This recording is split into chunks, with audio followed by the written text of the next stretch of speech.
Good evening, everybody. Welcome back to the Dr. Show. I'm William Blackburn here with your host, Dr. Justin Dearing. Thank you.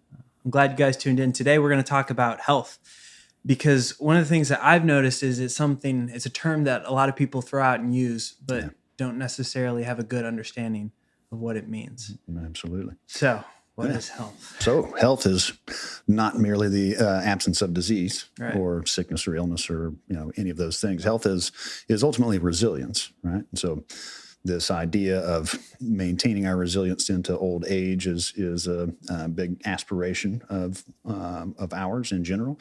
As living beings, we don't want to be sick. We don't want to be ill. Right. And we certainly don't want to have any devastating things happen to us that our family has to take care of, right? So health in general is about, building and maintaining the cornerstones of resilient health. Okay. Yeah. Okay. So when you think about the cornerstones, what do those entail? So we like to talk about the 4 pillars of health at the Dearing Clinic. And so the 4 pillars are your blood. What's the quality of your blood? So your blood, your bones, your muscles, and your mind, right? So we might think of getting a blood test to figure out, what's in our blood, but really maintaining proper oxygenation in our blood, maintaining good nutrients in the blood. The quality of our metabolism is very important, and there are many factors that affect our metabolism. And then we get into our bones and our muscles, right? So our bones and our muscles are our structure. It's how we move, and moving is critical for the quality of our blood. Moving is critical for those muscles and the bones themselves. And so using our structure in a way that is ideal, we can think about posture, we can think about strength, we can think about resilience in those areas as well. And then, that extends to mobility and all the things that we want to maintain as we age, right? So if I sit at a desk for 8 hours a day and I don't take little breaks and be mindful of my spine and my posture, then my back is going to suffer at some point in my life. And we'll have degeneration of a spine. We can have obviously injuries at any point in our life that are hard to foresee, and we can't avoid activities and movements that we enjoy. But then our 4th pillar is the mind. And as a doctor of chiropractic and acupuncturist and practicing herbal medicine and of course functional neurology, I have seen the gamut of pains and problems in the body that come from despair in the mind, anxiety in the mind, and we can hold pains and problems in our body if our mind is not resilient, right? And so understanding what constitutes the proper balance in each one of those pillars, right? So how do we balance our blood, balance our bones, balance our muscles, and keep our mind balanced, right? That's seems like a difficult thing to do in this day and age. That's a lot to juggle. Yeah. So what would you say that the most cases that you see, do you have one of those pillars that generally shows up as having an issue? Like, do most people have a problem in their mind or in their blood, or is it kind of all interconnected? It might seem like it's a problem in one area, but if you dig down into any problem, I don't care if it's back pain or a headache or I stubbed my big toe because I was off balance and didn't have awareness of where I was in the room, and I jammed my toe into the chair. Those are all interconnected. And these areas of our body and of our health are so intertwined that we can't necessarily separate one and say it's just a problem with my blood. Because if I have a problem with my blood, I'm definitely going to have a problem with my mind at some point. Let's take, let's say, type 2 diabetes, for example.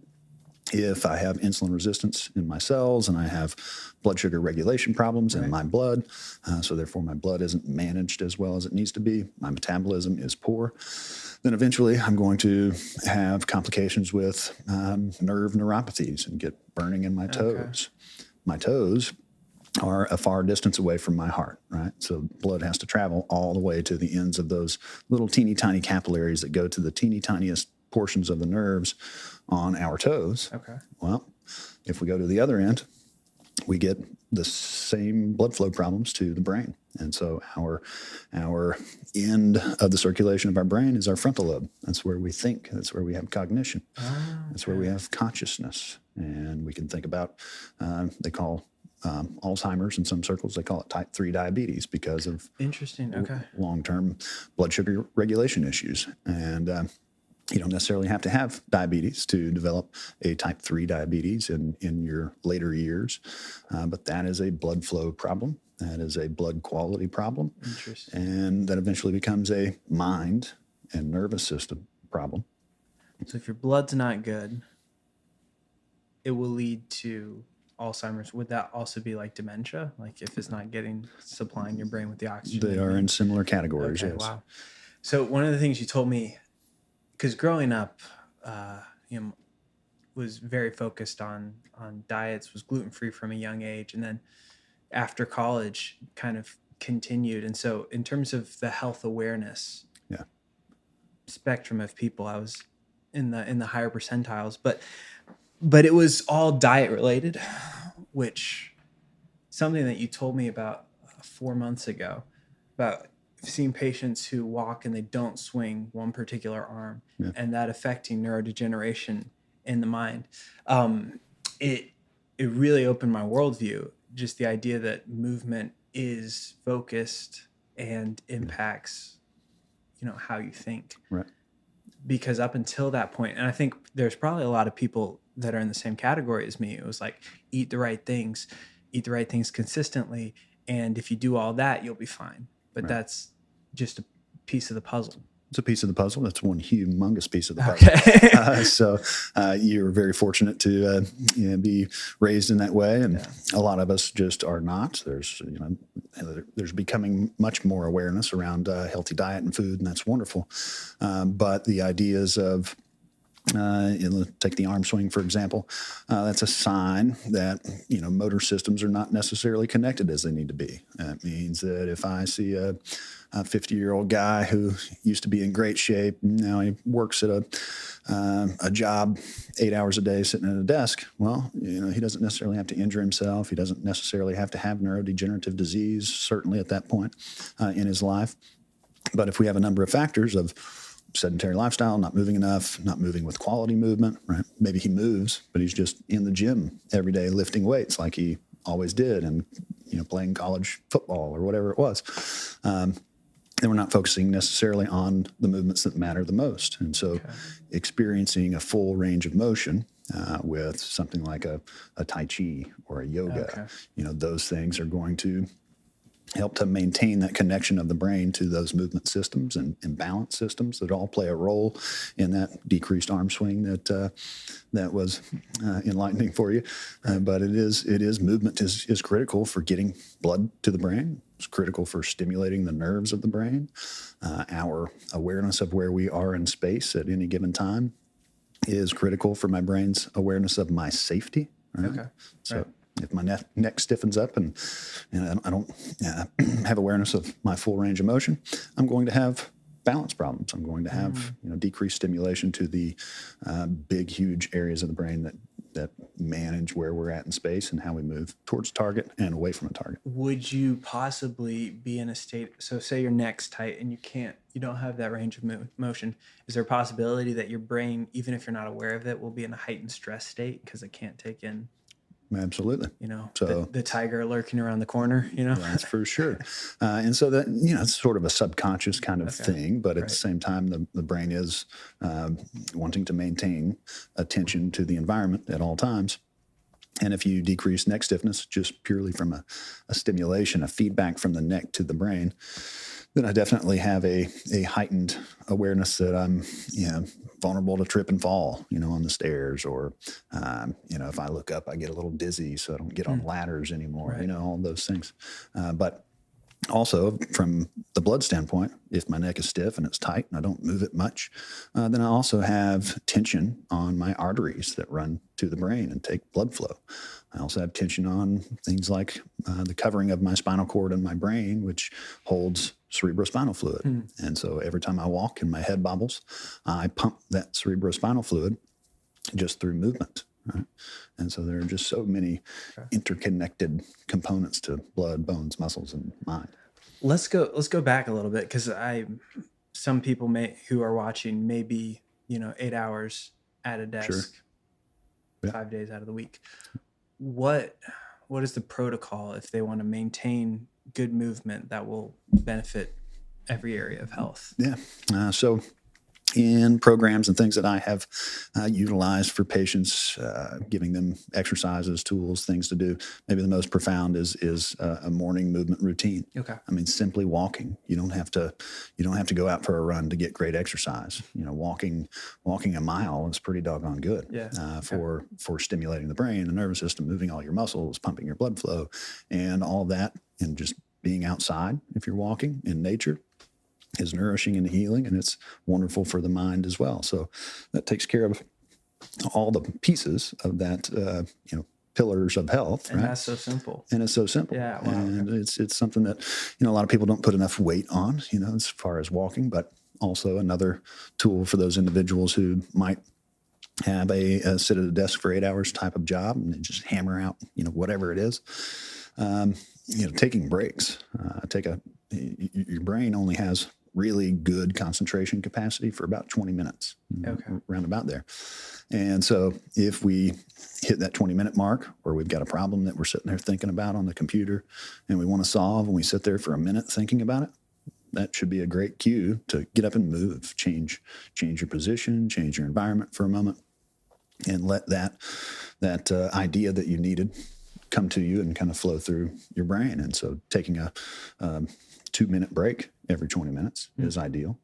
And I often hear from especially creatives who are editing or whatever, that I'm sitting down and I'm just in the flow sort of moment, and I just get captivated by the thing that I'm doing. And it can be 2 hours goes by and I feel like I've been there for 10 minutes. Right. And so, for scenarios like that, it's not easy to just hop up, when you're in the middle of a thought, and go take a walk, to stand up and, exercise your posture, take some deep breaths, but I encourage those individuals to set a timer for 20 or 30 minutes. Okay. And when that goes off, pop up, reset the timer. So even if you find yourself in the flow, because I've found myself like that in the past,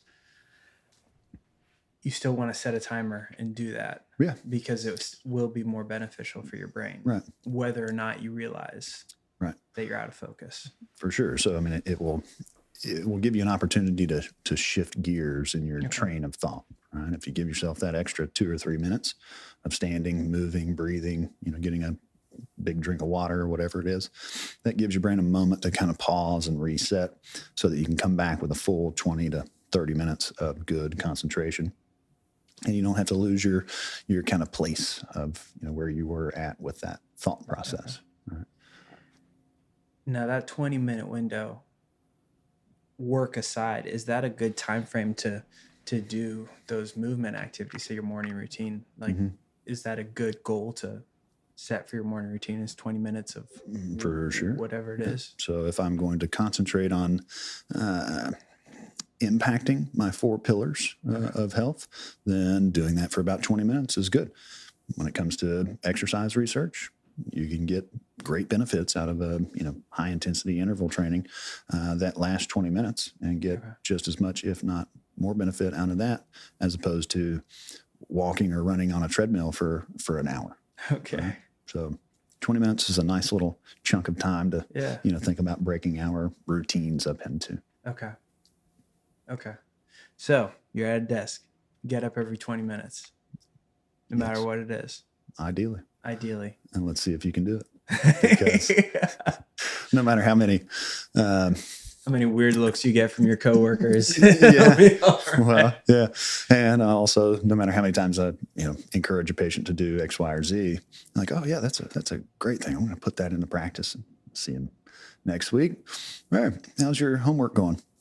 Oh, well, I just started doing it in the last 2 days since I remembered I had an appointment. Right. It's like, well, so you're a human being like the rest of us. I understand. That's true. But just try to remember, make a note of it, make a reminder, have it pop up on your phone the next day until you get into a routine of it. Because once you've done it enough times and you feel the benefit of it, then it becomes something that is part of your routine that you can't really go without. And so, that's just in training good new habits and, good practices, really. I feel like sometimes these tools sound so simple, and I've experienced them obviously because I've worked with you. But we live in an age where often a pill can fix things, which are really useful, and you use those. So for people who are watching this and skeptical about how simple it is, if you're not doing it already, just do 4 days. Yeah. Give it a try and you will notice that things shift and things change, right? We tend to be rigid in our processes. We get in habits and routines that, kind of work for us, and we just, don't see the value in putting new things into place, especially if we don't understand it totally. And so my main job as a doctor is to teach and to educate patients, no matter how hard it is to get them to, shift their mindset. That's my job, is to get them to shift their mindset about how to take care of your blood, your bones, your muscles, and your mind. Right. And so I'll keep hammering it all day long, every day, until they come back to me with a positive report. And then I say, well, see, I told you so. Right. Yes. Yeah. I appreciate the advice. It's really helped me out. Right. Yeah. So. Yeah. I want to pivot a little bit and move on to the topic of sleep, because we touched on it a little bit last time. Yeah. A phrase that I've heard you use a couple of times is sleep sharpening the emotional sword for the day. Yeah. I thought about sleep in terms of physical recovery, especially being active, lifting, stuff like that. But emotional recovery, I think, is something that's probably just as important, but not as talked about. Right. Man, there is a bunch of research and information around sleep these days that we didn't have, 10 years ago. Some good books have been written on it. I've always been interested in sleep, and specifically as a kid, it was dreams. What is that weird dream you had? What does that mean? Could you lucid dream as a kid? Not necessarily like that. I had a bunch of recurrent dreams. Okay. Right. And they were always, odd. Right. I always wanted to know, what did that thing mean? Hope it didn't mean what would happen. And like the Indian dream catcher, in the back there on your Is that what they're for? Countertop. The idea of the Indian dream catcher is to catch that good dream and help it to fuel your dreams for the rest of your life. Kind of thing. I never knew that. But anyway, sleep is a phenomenal thing that is so important to our resilience of health that I have to talk about it with everyone I see. And if you're not sleeping well, then the effects of what sleep does for you throughout the day. It's not just that you're groggy and you're tired, you get fatigued easily, but it starts to impact memory. It starts to impact sharpness and alertness and decision making, and all of those things are so very important for us. But when it comes to physical restoration versus emotional sort of restoration, there are several different components of sleep and different waves that you enter. And so in the beginning of the night, it's this sort of slow wave and light sleep. And then towards the middle of the night, you get to a deeper kind of sleep, and then REM sleep cycles. And we kind of cycle in and out of light and REM and non-REM sleep and all these different components. And the science says that this sort of slow wave sleep and light sleep are important for our physical recovery. So if I worked out that day and put a strain on my muscles, then my muscles have released chemicals back to my brainstem so that it can release growth hormones so that I can sharpen those motor patterns for the day, as well as to increase physical muscle tone and muscle mass essentially over time. And so that happens during sleep. And so if you were deprived of sleep and you worked out all the time, then you're not as fit and healthy as you could be if you slept well, right? But then we get to the emotional component. And so those dreams come in during the times that you're, managing and kind of whittling, I call it the sharp edges of emotions, throughout the day. If I had a slightly traumatic event, that could be, somebody cut me off in traffic and I got unreasonably mad, and then I was, upset with myself, and then, all those things. But any moment like that throughout the day, we need to be able to process at night. when we sleep. And so that deep sleep is the time for our dreams and memories to be shaped in a way so that we're laying down growth hormone on our memory center in our hippocampus Oh, interesting. to sharpen that memory. If it was very important to me, then I'm going to lay that down into long-term memory, as those memories come through. I'm going to do that through the short-term memory and converting it to long-term memory. And that happens with the hippocampus and growth hormones. So that happens during sleep. Yeah. Interesting. Okay, so if you want to have long-term memory, you need sleep. Otherwise, there's just going to be these big gaps. And you were talking about that happening, does it happen later during REM sleep? Or does it happen kind of in conjunction with slow wave sleep? So it happens in a combination between non-REM sleep and slow wave sleep and REM sleep, and this kind of cycling in and out of light sleep and REM sleep and all the different waves. And so as cycles transition, I often see patients who they wake up in the middle of the night and they're so startled or whatever it is. Maybe they're not even startled, but they wake up at 3 a.m. or 2 a.m. And they can't go back to sleep. Well, that's often happening, and I've watched the sleep data now that we have, wrist watches and all this stuff that can track it. I'll say, let me see your sleep last night. And we woke up right before we were about to go into a REM sleep, moment. And it's like the sort of intensity of rapid eye movement, and we're kind of catatonic at that stage. Our body is completely almost paralyzed. Is that what catatonic means? Right. Okay. Yes. So our body's almost paralyzed, just limp noodle, like somebody can lift the shoulder and it just flops right back down kind of thing. Okay. And our eyes are moving rapidly. And it's this wild thing that happens in the nervous system. But that intensity of that transition between one wave of sleep and REM sleep can wake folks up. Okay. And, that is, again, the time that we blunt the emotional sort of intensity of the day. And we're also sort of making those long-term associations, not really just memory. I can make a memory, obviously throughout the day, I'm going to commit that to memory. But it is making these emotional associations and value associations between, different stimuli of what I did during that day. So back to long-term memory.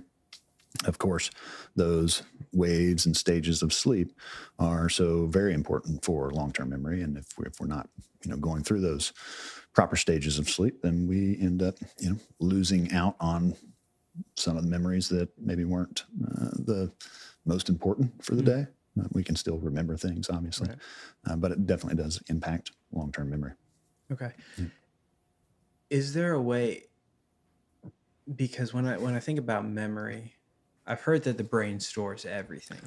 Yeah. And it's just how good you are at accessing it. And I don't know if that's true or not, whether you can remember stuff or not.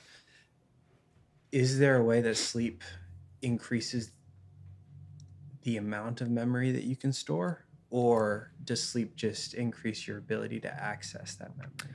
Yeah, sure. Maybe it's both. I'm sure there's some research and literature in that department that I, don't know that answer entirely, but I would just have to imagine that it does. Right? Okay. So if we have this sort of long-term potentiation is what stores a long-term memory.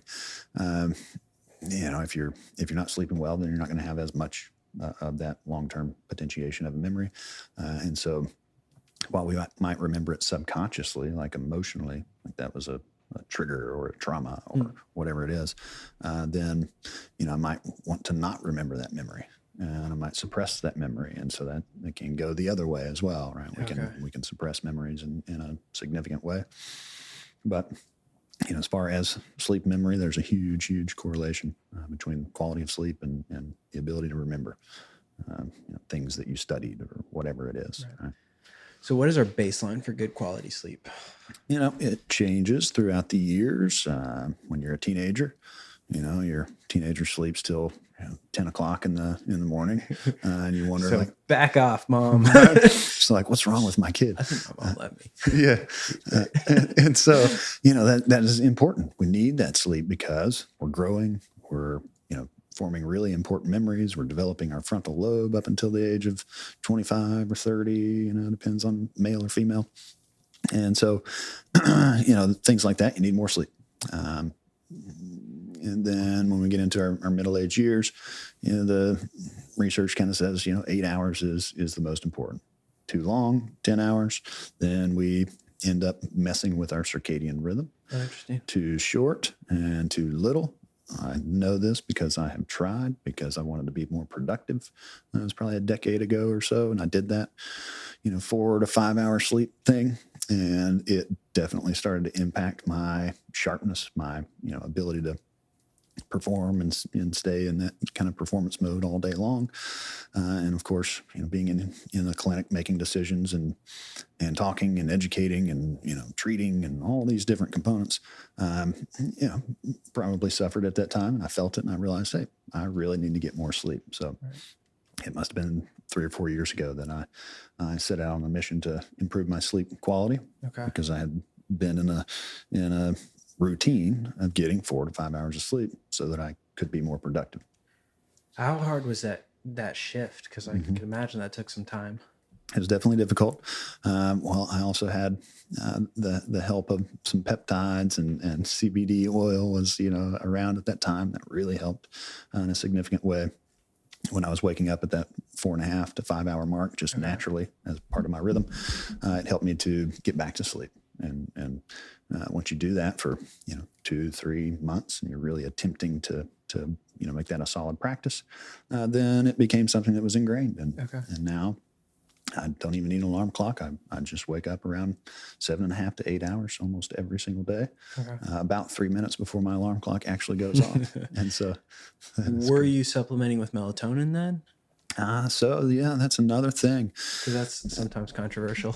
It is. And the melatonin thing, a lot of people will have, great responses to melatonin, and I, sleep like a baby when I have melatonin, but I would say equal amount of people have intense dreams, or they can't sleep, or they get woken up at that particular hour.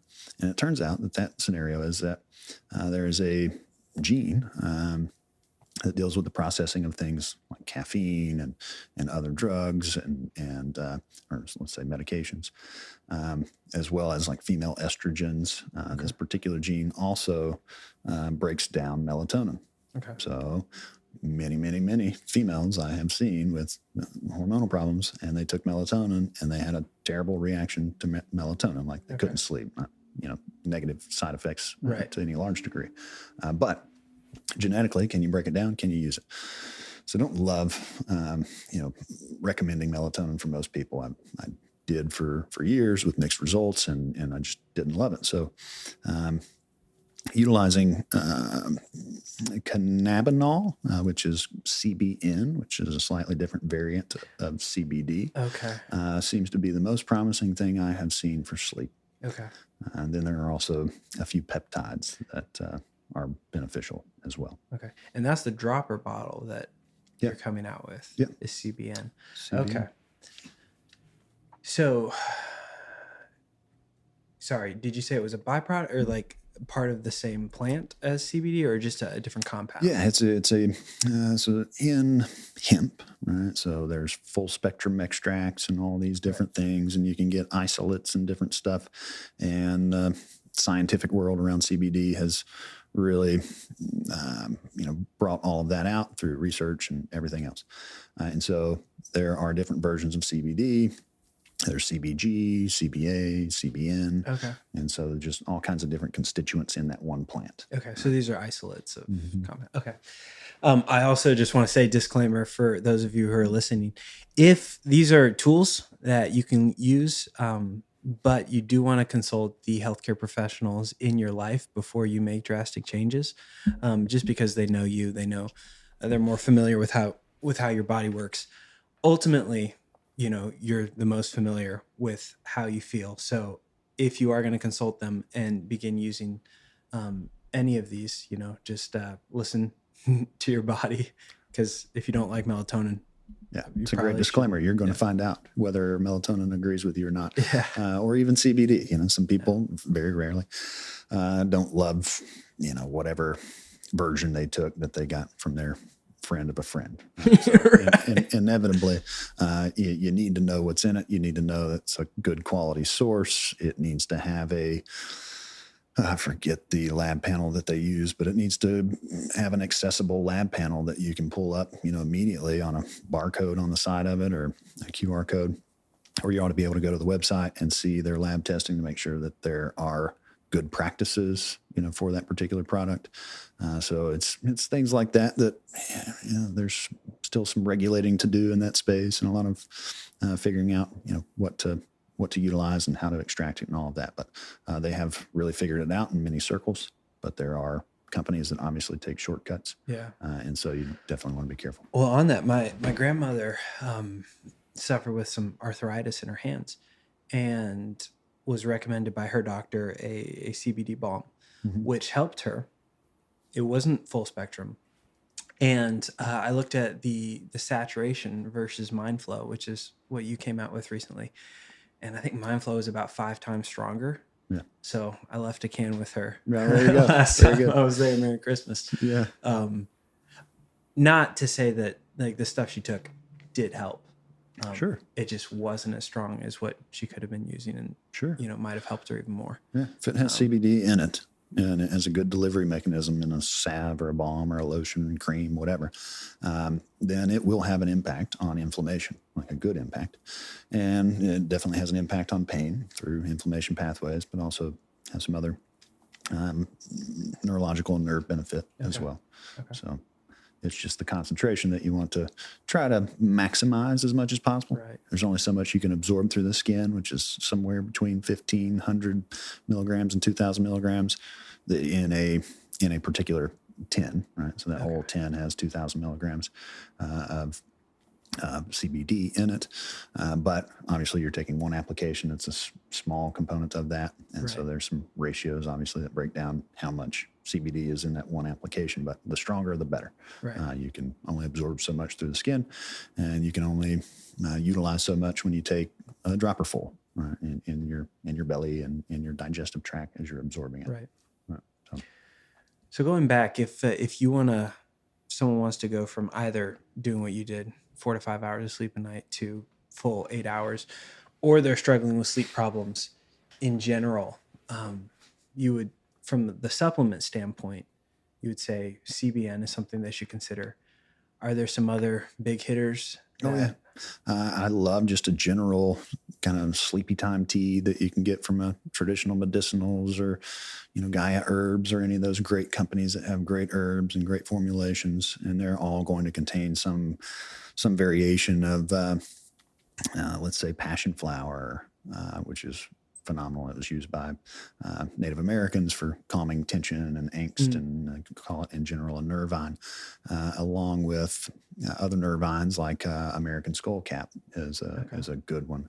Then you have loads of other herbs and constituents like valerian root and just many other herbs that are very good for sleep. And it's simple. You take it in a tea. Right. And so I always recommend that if you're going to be using it for a therapeutic advantage, like you really need to get to sleep, a tea, you should double up the bag, right? So if you just use one bag and 1 cup, it's going to have an effect. But if you can use 2 bags or even 3, depending on, what's in it, there can be, too much valerian root or too much of this or too much of that. So you want to consult again your healthcare provider, and is this a good way to take all of this?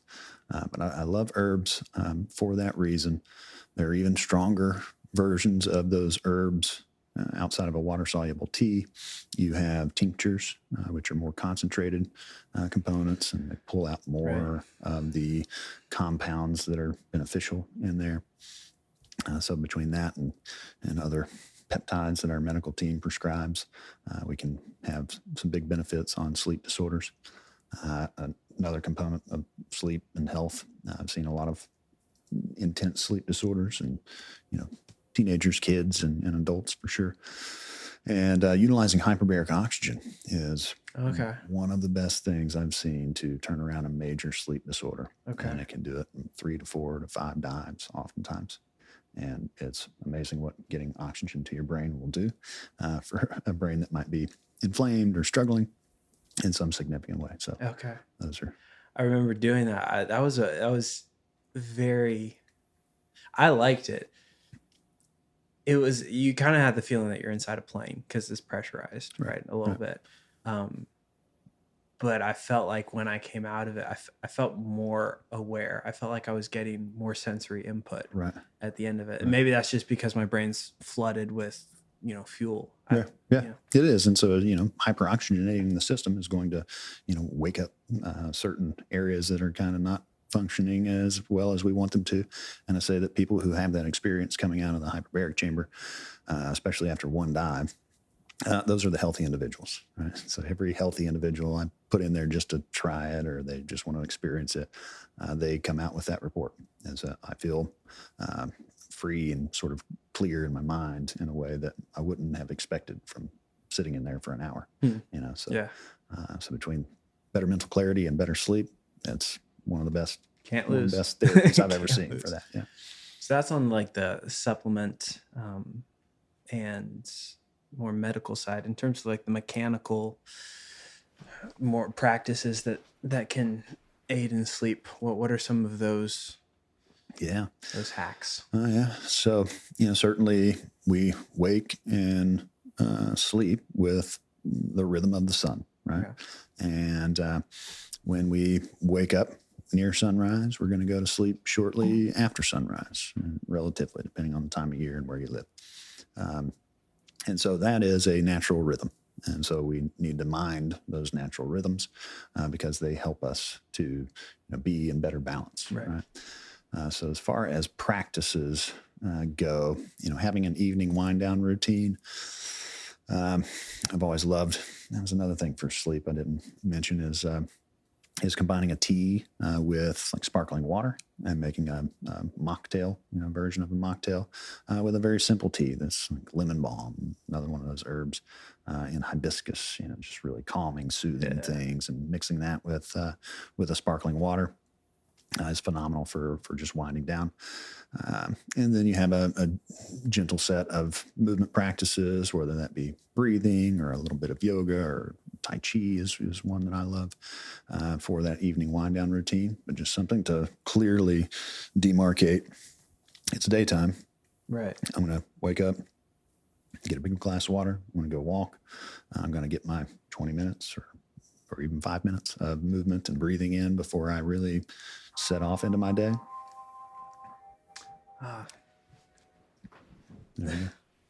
Someone didn't really want to get in touch with me.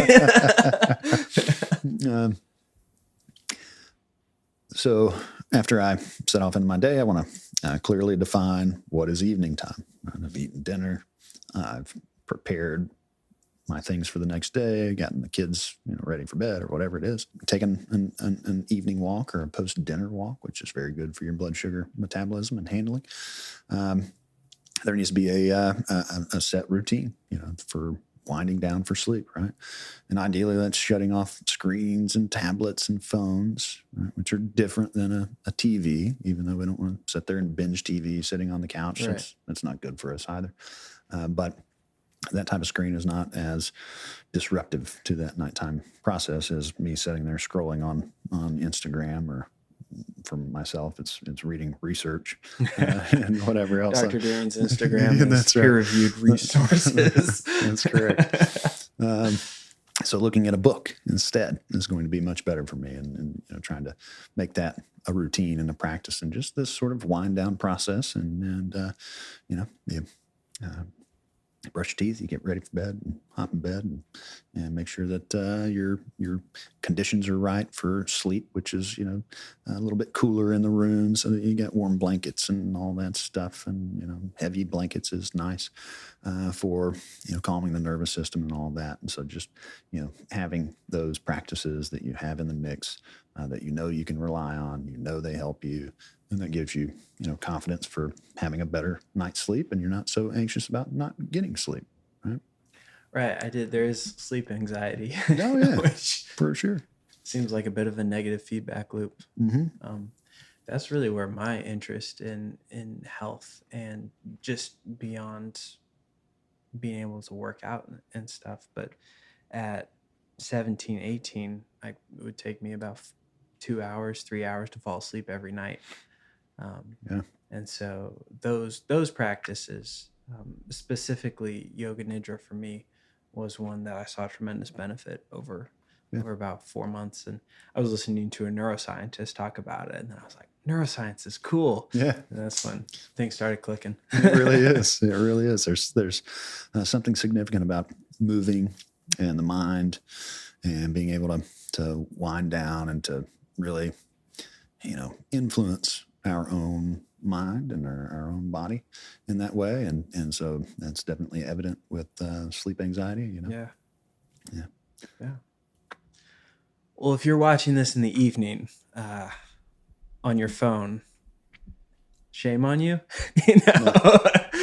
No, but you know what to do. I say, don't beat yourself up. Just try to might be a little more critical. Try to shift it in a positive direction and keep it top of mind, and don't let it sort of fall by the wayside. The attempt is almost just as important as the outcome, because the more you attempt and you don't try to beat yourself up about it, or if you're failing, then you're trying, right? Right. So I like that. That's a thing. So just try, and don't put too much stress on yourself. No more stress than you need if you have sleep anxiety, because that's a really difficult thing to deal with. Right. Right. Well, I think this wraps up this episode. Yeah. Yeah. Absolutely. Perfect. Well, we will see you all next week. All right.